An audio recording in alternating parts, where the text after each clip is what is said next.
Dia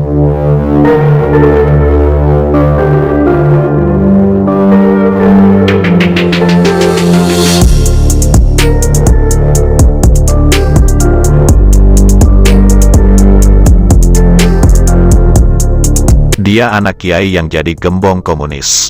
Siapa anak kiai yang jadi pemimpin komunis ini? Dia adalah Musso atau Munawar Musso atau juga Paul Mussote.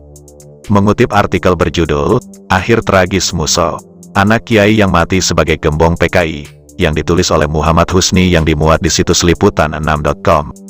Musso dikenal sebagai tokoh komunis Indonesia yang memimpin PKI pada era 1920-an. Nama Musso kerap dikaitkan dengan peristiwa pemberontakan Partai Komunis Indonesia, PKI, pada tahun 1948. Menurut artikel yang ditulis Muhammad Husni di liputan6.com, Musso, tokoh PKI kelahiran Kediri tahun 1897 ini kerap disebut sebagai anak dari seorang pegawai kantoran bernama Mas Martorejo. Ternyata ada fakta lain yang terungkap tentang sosok Musso. Musso ternyata anak dari seorang kiai besar di Kecamatan Pagu, Kediri, Jawa Timur. Kiai besar yang disebut ayahnya Musso itu adalah Kiai Haji Hasan Muhi alias Rono Wijoyo. Pengasuh pondok pesantren, Ponpes Kapurejo Kiai Haji Muhammad Hamdan Ibik mengakui jika Musso memang keluarga besar Ponpes Kapurejo. Namun yang paham itu adalah Kiai Haji Muktafa, paman kami, kata Kiai Haji Muhammad Hamdan Ibik seperti dikutip dari merdeka.com. Kiai Muhammad Hamdan Ibik juga awalnya hanya tahu jika Musso itu anak gawan atau bawaan.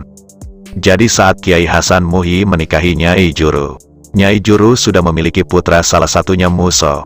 Makam Kiai Hasan Muhi dan Nyai Juru sendiri berada di kompleks pondok pesantren Kapurejo. Sementara itu, Kiai Haji Muktafa menjelaskan, jika Kiai Haji Hasan Muhi dianugerahi 12 anak dari pernikahannya yang pertama. Nah, salah satu putranya adalah Musso. Kiai Haji Hasan Muhi itu orang Mataram. Sebenarnya namanya adalah Rono Wijoyo. Beliaulah pendiri pondok pesantren Kapurejo. Beliau menikah sebanyak 3 kali. Istri pertamanya adalah Nyai Juru. Dari pernikahannya yang pertama itu Kiai Haji Hasan Muhi diberikan 12 putra. Dan maaf salah satunya mungkin orang mengenal dengan nama Musso, tutur Kiai Haji Muktafa.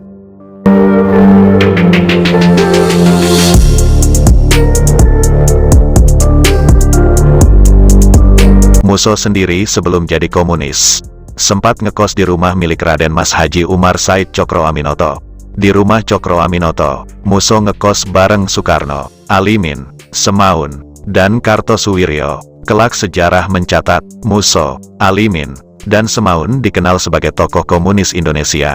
Sementara Soekarno kemudian menjadi Presiden Republik Indonesia pertama. Adapun Kartosuwiryo kelak menjadi pemimpin Darul Islam yang kemudian memberontak dengan mengibarkan bendera DITI di Jawa Barat.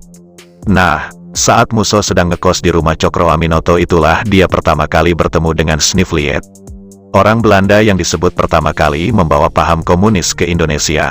Seperti dikutip dari artikel yang ditulis Muhammad Husni, ketika Cokro Aminoto mendirikan Sarekat Islam pada 1912, Musso aktif di dalamnya, tapi Musso juga aktif di ISDV bentukan Snifliet. ISDV sendiri kelak menjadi cikal bakal Partai Komunis Indonesia.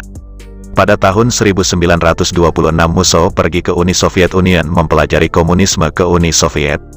Musso datang kembali ke Indonesia pada tanggal 3 Agustus tahun 1948.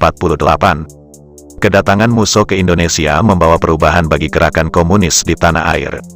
Setibanya di Indonesia, Musso menjalankan amanat Moskow. Amanat tersebut adalah mendirikan PKI Muda, tulis Muhammad Husni dalam artikelnya yang dimuat di liputan6.com. Sampai akhirnya meletuslah pemberontakan PKI di Madiun pada tahun 1948. Pemberontakan di Madiun itu memang tidak lepas dari peran Musso setibanya di Indonesia. Sejak September tahun 1948, Musso mulai melancarkan aksinya dengan berkeliling ke daerah di Jawa bersama pimpinan PKI. Nasib Musso sendiri berakhir tragis. Musso tewas usai mendalangi pemberontakan tersebut. Tragisnya, Musso sebenarnya berasal dari keluarga taat beragama. Lebih mengejutkan, dia adalah anak kiai besar pada zamannya, tulis Muhammad Husni dalam artikel berjudul, Akhir Tragis Musso.